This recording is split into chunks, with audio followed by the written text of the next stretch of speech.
ये सुनकर रिचर्ड कारा का ध्यान भटकाने की कोशिश करता है। जैसे ही कारा दूसरी तरफ देखती है, रिचर्ड अचानक अपनी गन निकालता है और उसे धमकाते हुए कहता है कि अगर तुम चुपचाप मेरी गाड़ी में नहीं बैठी तो मैं तुम्हें गोली मार दूंगा। कारा को समझ में नहीं आता कि अचानक ये सब क्या हो रहा है। वो बहुत ज्यादा डर जाती है। रिचर्ड उसे जबरदस्ती कहता है कि तुम फौरन गाड़ी के अंदर जाकर बैठो। कारा मरना नहीं चाहती थी, इसलिए मजबूरी में गाड़ी में बैठ जाती है। रिचर्ड गाड़ी के अंदर मौजूद एक कंटेनर में उसे बंद कर देता है और फिर गाड़ी लेकर निकल जाता है। कारा की किस्मत भी खराब थी। ये सब कुछ दिन के उजाले में और खुली सड़क पर हुआ था। कभी कोई आसपास मौजूद नहीं था जो उन्हें देख पाता। रास्ते में रिचर्ड एक सुनसान जगह पर गाड़ी रोकता है, कारा का कंटेनर खोलता है और उसे धमकी देता है, अगर तुम यहाँ से भागने की कोशिश करोगे तो मैं बिना सोचे तुम्हें गोली मार दूंगा। फिर रिचर्ड गाड़ी की डिग्गी से कुछ सामान निकालने लगता है। ये मौका देखकर कारा के दिमाग में एक ख्याल आता है, अगर मैं अभी भागी तो शायद बच सकती हूँ। लेकिन फिर वो सोचती है अगर मैंने भागने की कोशिश की तो रिचर्ड मुझे मार देगा। रिचर्ड कारा का मुंह, हाथ और पैर बांध देता है ताकि वो चीख भी ना सके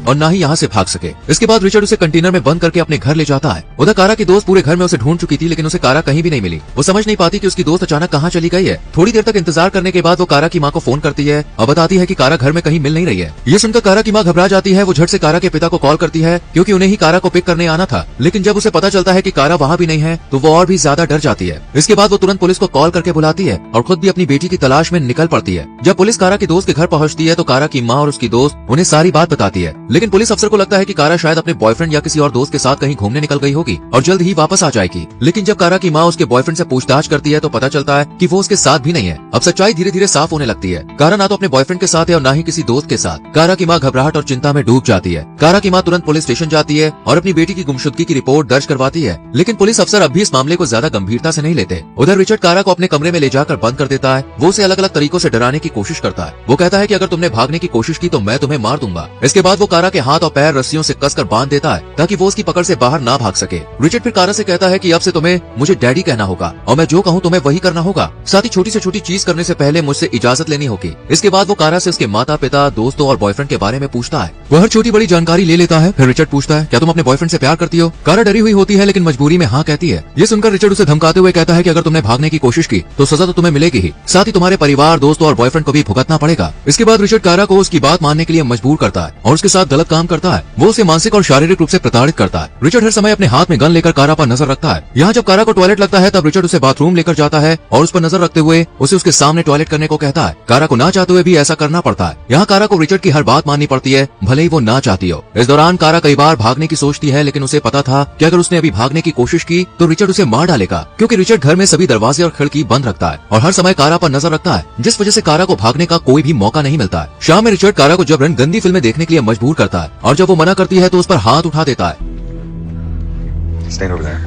अब तक कारा को समझ में आ चुका था कि वो एक साइको के चंगुल में फंस चुकी है। उसे यहाँ से बचने के लिए बहुत सोच समझकर कदम उठाने होंगे। लेकिन कारा रोने या डरने के बजाय अपने दिमाग का इस्तेमाल करती है। वो ये समझ जाती है कि अगर उसे बचना है तो उसे इस आदमी के बारे में ज्यादा से ज्यादा जानकारी इकट्ठी करनी होगी। इसलिए कारा ध्यान से रिचर्ड के हाव भाव, उसकी बातें, उसके घर का सामान और छोटी छोटी डिटेल्स याद रखने लगती है। वो बातचीत के दौरान उससे और जानकारी निकालने की कोशिश करती है, जैसे कि वो क्या करता है, पहले कहाँ रहता था और उसकी पर्सनल डिटेल्स। लेकिन रिचर्ड भी बहुत चालाक था। वो बार बार कारा से कहता है कि जब मेरा मन भर जाएगा तब मैं तुम्हें जाने दूंगा। फिर वो चेतावनी भरे लहजे में कहता है कि अगर तुमने पुलिस को बताया तो बदनाम सिर्फ तुम होगी। मैं तो यहाँ से दूर भाग जाऊंगा और पुलिस मुझे कभी भी पकड़ नहीं पाएगी। रिचर्ड कारा को मानसिक रूप से तोड़ने और उसे पूरी तरह से मैनिपुलेट करने की कोशिश करता है। वो चाहता था कि अगर कारा यहाँ से भाग भी जाए तो वो किसी को भी इसके बारे में ना बताए। लेकिन कारा बहुत ही होशियार थी। उसे पता था कि उसे क्या करना है और क्या नहीं। यहाँ कारा को एक और अहम जानकारी मिली। उसने देखा कि घर में टंगे कैलेंडर पर कुछ लिखे होने के साथ मार्किंग की गई है और ध्यान से देखने पर उसे पता चला कि रिचर्ड शादीशुदा है और उसकी बीवी डिज्नीलैंड गई हुई है और कुछ दिन के बाद घर आएगी। यहाँ कारा को एक और अजीब चीज दिखी। रिचर्ड एक बॉक्स को हमेशा छुपा कर रखता था। कारा ने ठान लिया कि वो हर एक छोटी से छोटी चीज याद रखेगी ताकि जब वो यहाँ से बाहर निकले तो पुलिस को रिचर्ड के खिलाफ सबूत दे सके।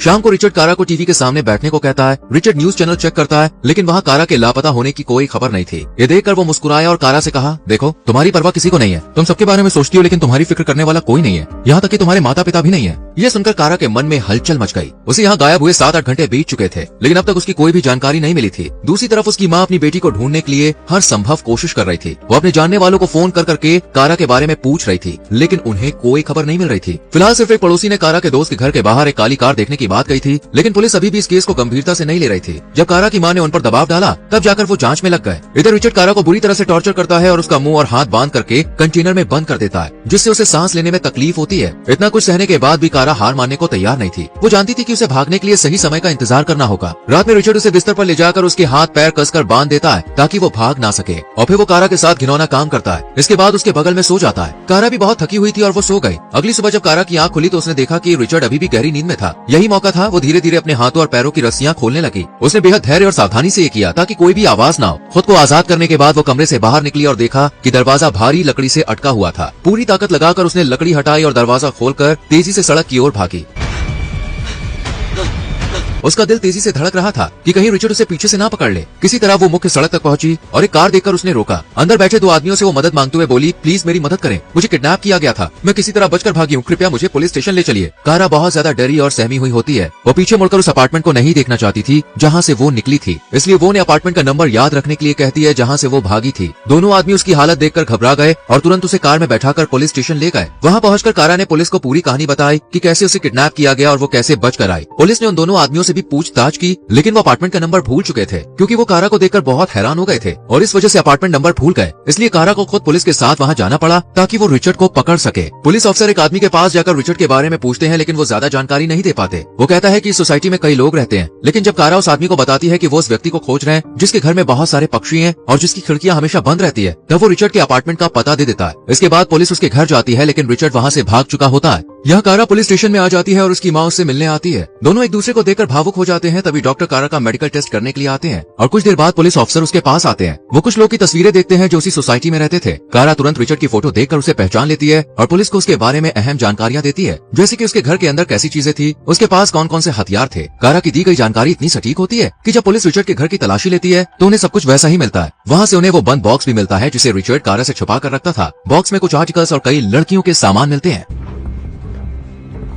दरअसल शहर में काफी दिनों से कम उम्र की लड़कियां गायब हो रही थीं, लेकिन पुलिस को इस बारे में कोई ठोस सबूत नहीं मिल रहा था। पर जब रिचर्ड के घर से लापता लड़कियों का सामान मिला तो पुलिस को यकीन हो गया कि रिचर्ड वही किलर है जिसे वो तलाश रहे थे। रिचर्ड एक साइको सीरियल किलर था जो कम उम्र की लड़कियों का अपहरण करके उन्हें अपने घर लाता था। वो कई दिनों तक उन्हें शारीरिक और मानसिक रूप से टॉर्चर करता था और फिर बेरहमी से मार डालता था। जांच में ये भी सामने आता है कि रिचर्ड बहुत ही सोच समझकर किडनैपिंग करता था जिससे उस पर कभी किसी को शक न हो। असल में उसकी लिस्ट में कारा नहीं थी बल्कि उसकी दोस्त थी, लेकिन जब उसे कारा को किडनैप करने का मौका मिला तो उसने उसको किडनैप कर लिया। पर इस बार रिचर्ड ने गलत लड़की को पकड़ लिया था जिसने न सिर्फ खुद को बचाया बल्कि उसकी असलियत भी सबके सामने लाती। अब पुलिस रिचर्ड के पोस्टर हर जगह लगवा देती है और उसकी तलाश शुरू हो जाती है। उन्हें यह भी अंदाजा हो जाता है कि उसकी लिस्ट में और भी लड़कियां हो सकती हैं, इसलिए उसे जल्द से जल्द पकड़ना जरूरी था। पुलिस उसकी पत्नी और बहन से पूछताछ करती है। उसकी पत्नी को यकीन नहीं होता कि उसका पति ऐसा कर सकता है, लेकिन उसकी बहन बताती है कि रिचर्ड ने उसे कल फोन किया था और वो फिलहाल मेरी आईडी से एक होटल में छुपा हुआ है। जब तक पुलिस वहाँ पहुँचती रिचर्ड वहाँ से भाग चुका था। अब वो खुलेआम घूम रहा था जो किसी के लिए भी सुरक्षित नहीं था, इसलिए पुलिस ने कारा के घर के बाहर 24 घंटे सुरक्षा तैनात कर दी। लेकिन ये सब कारा को घुटन महसूस करा रहा था क्योंकि उसे अपनी पुरानी जिंदगी में लौटने का मौका नहीं मिल रहा था। उसे घर के अंदर ही रहने को कहा गया था,